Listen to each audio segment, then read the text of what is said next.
Hello, everyone, and welcome to another episode of Shola's Mentorship Blueprint podcast. This is not just another podcast about leadership, growth, and career journey, but it's actually a space where we empower minds and shape leaders. I remain your host, Olushola Odubanjo.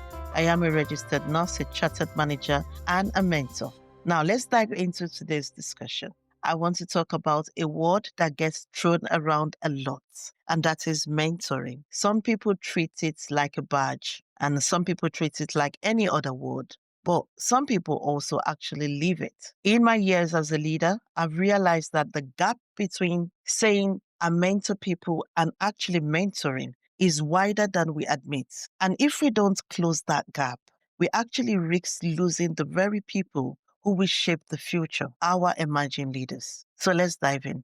Mentoring at its core is not a program. It's not a checkbox, and it's definitely not a catch-up, coffee that you do once every quarter. At the end of the quarter, all you say is, let me know if you need anything. I'm not saying catch up quarterly, it's a problem, but what is the result after that catch up?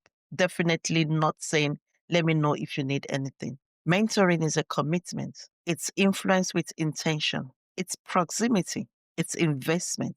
When I think of real mentoring, I think of leaders who walked beside me, not above me. Leaders who didn't just tell me what to do, but showed me how to think. Leaders who were willing to have uncomfortable conversations about my blind spots, about my potential, and about the gap between the two. Real mentors don't just share their success. They actually share their failures openly, honestly, and without shame. Now, let me be honest with you. I've actually seen two types of mentoring. The tick the box mentor. This person signs up probably because HR needs some names of mentors, or they show up, but they are actually not present. They offer advice, but not guidance. They listen, but don't hear. You walk away feeling like you've attended a meeting, and you can't actually understand any moment or feel any moment of that conversation. Second is transformational mentor. This mentor sees who you can become long before you see yourself.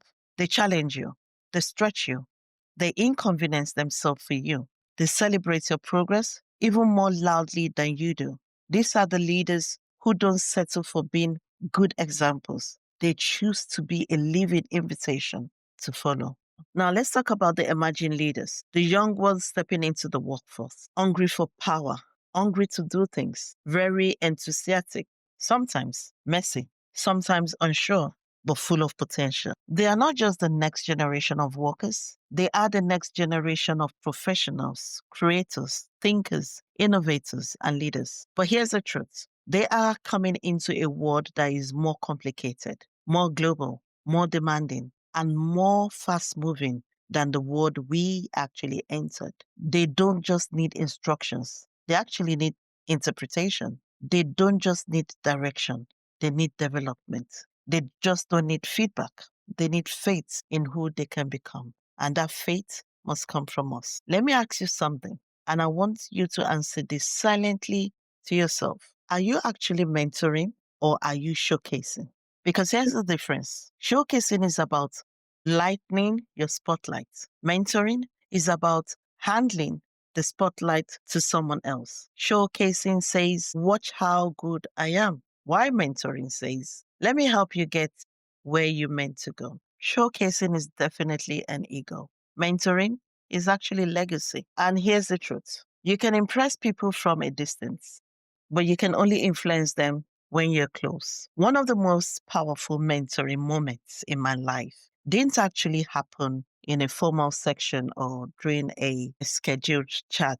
No, it happened on an ordinary afternoon with a leader I deeply respected. I had run into a very significant setback. One of those moments that feels like it could actually define my career. I braced myself for criticism, but instead, my mentor said, good, now that you've experienced a real setback, you're finally ready to take on something real. Wow. In that moment, something shifted in me. I realized mentoring isn't about creating perfect people. It's actually about creating resilient people, people who can learn, adapt, lead, and rise. That one sentence that was said to me years ago built more confidence in me than years of praise. I've spent a lot of time with emerging leaders, and here's what they constantly tell me. I actually don't need a perfect mentor. I just need an honest one. I need someone to help me understand the why, not just the what. I need someone to challenge me, not all the time protecting me. I need someone to let me grow, even if it means I'll outgrow them. I had that and I just smiled. Invest in me, not just my output. You see, emerging leaders don't want us to be the superheroes. They just want us to be present, real, and reliable. If you want to mentor well, here's where you start. Number one, be available. Probably not always, but consistently. Be vulnerable. Your scars teach more than your awards will ever will. Be intentional. Mentoring doesn't happen accidentally. It happens deliberately. Be challenging because comfort rarely grows anyone. And the last one, be generous. Share opportunities, share networks, share insights, share encouragement. Mentoring is not about raising followers. It's actually about raising leaders who might one day surpass you, and you don't feel threatened about that. And if that scares you, you're not mentoring. You're actually competing. As experienced leaders, we are custodian of the future.